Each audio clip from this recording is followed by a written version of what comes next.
Hey guys, got a 2020 plate Volvo XC40 here. Just going to show you how to adjust the date and the time on this one.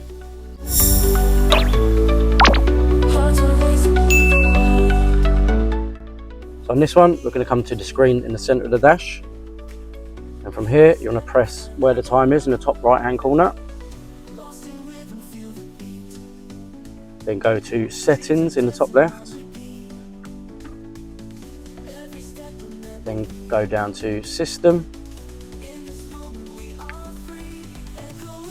then date and time. Now from here you can set it to automatic time, or you can do it manually. You've got your date here on the right hand side, you've got the time here, and then once you're done, close it. And that's it.